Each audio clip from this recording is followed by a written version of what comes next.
तो एक और यूपीएससी के प्रश्न के साथ मैं आया हूँ।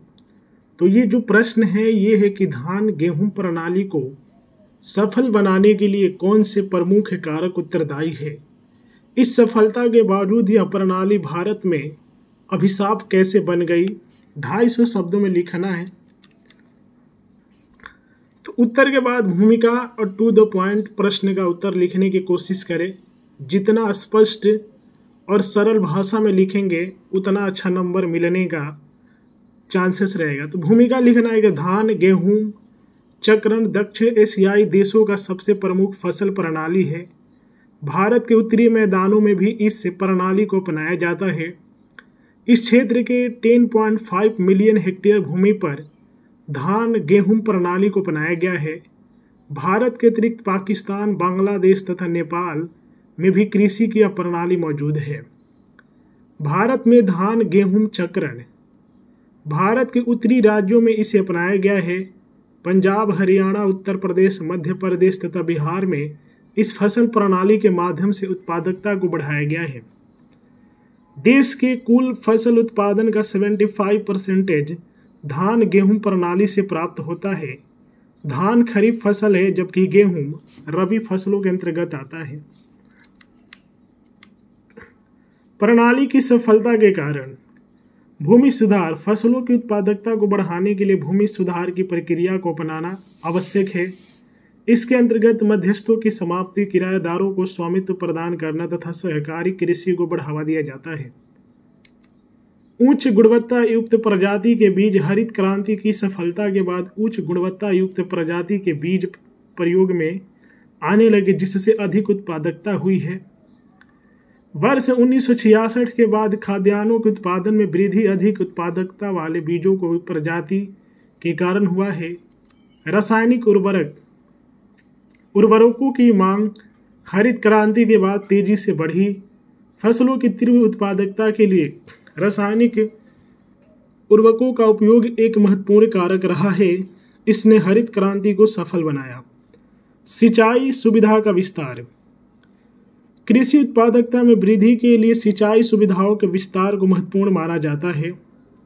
हरित क्रांति के दौर में बृहद तथा मध्यम सिंचाई परियोजना का निर्माण किया गया। लघु सिंचाई परियोजना को भी सक्रियता प्रदान की गई।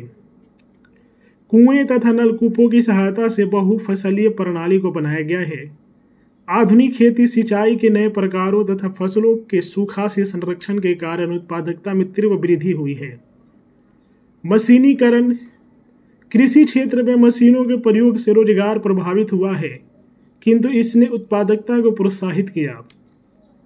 आधुनिक उपकरणों की सहायता से फसलों की बुआई, कटाई तथा अनाजों को अलग करना आसान हुआ। प्रगतिशील किसान ने नवीन उपकरणों की सहायता से उत्पादकता को बढ़ाने तथा उसके विपणन को प्रभावी बनाया है। कृषि ऋण कृषि में वित्तीय प्रवाह के माध्यम से निवेश की प्रक्रिया उत्पादकता को बढ़ाता है। सहकारी वित्त संस्थाओं से किसानों को अल्प अवधि के ऋण प्राप्त होते हैं। भारत सरकार द्वारा किसान क्रेडिट कार्ड से भी कृषि वित्त को सहायता मिली है। आधारभूत संरचना का विकास कृषि क्षेत्र में आधारभूत संरचनाओं के प्रभावी होने पर उत्पादों का विपणन आसान होता है। परिवहन तथा संचार व्यवस्था के श्रेष्ठ प्रयोगों से कृषि विपणन को प्रभावी बनाया जा सकता है। उत्पादों के संग्रहण के लिए कोल्ड स्टोरेज की श्रृंखला भी आवश्यक है। सरकारी खरीद नीति कृषि उत्पादों के लिए प्रभावी खरीद नीति का होना आवश्यक है। कृषि क्षेत्र में न्यूनतम समर्थन मूल्य के माध्यम से किसानों को उनके उत्पादों पर उचित मूल्य प्राप्त होता है। इससे किसानों में फसल उत्पादन के लिए प्रोत्साहन मिलता है। न्यूनतम समर्थन मूल्य के अतिरिक्त सरकार ने कई खरीद पर किसानों को सब्सिडी देने की प्रक्रिया आरंभ की है। किसानों को उपकरणों की खरीद पर भी छूट प्रदान की जाती है। धान गेहूं प्रणाली की हानियां भूगर्भीय जल स्तर का निम्न होना। धान गेहूं प्रणाली को अपनाने के कारण भारत में भूगर्भीय जल का स्तर निम्न हुआ है। कृषि क्षेत्र में सिंचाई के लिए अवैज्ञानिक तरीके से भूमिगत जल को निकालने से जल की गुणवत्ता तथा उसका स्तर प्रभावित होता है। हरियाणा तथा पंजाब में अत्यधिक भूमिगत जल के दोहन के कारण ही धान की खेती को हतोत्साहित करने का सरकारी प्रयास किया जा रहा है। मृदा संरचना का अपक्षय।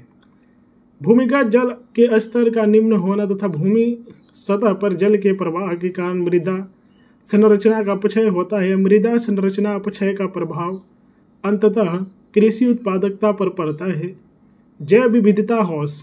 वनों की कटाई तथा कृषि उत्पादन को बढ़ावा देने के लिए रासायनिक उर्वरकों के प्रयोग से जैव विविधता का ह्रास तेजी से हुआ है। कुछ खास प्रकार के पौधों से जहां मृदा की गुणवत्ता में वृद्धि होती है, तो वहीं कुछ वृक्षों की उपस्थिति मृदा तथा भूमिगत जल के स्तर को प्रभावित करते हैं। वनों की कटाई। धान गेहूं प्रणाली के लिए खेतों के निर्माण के लिए वनों की कटाई की जाती है।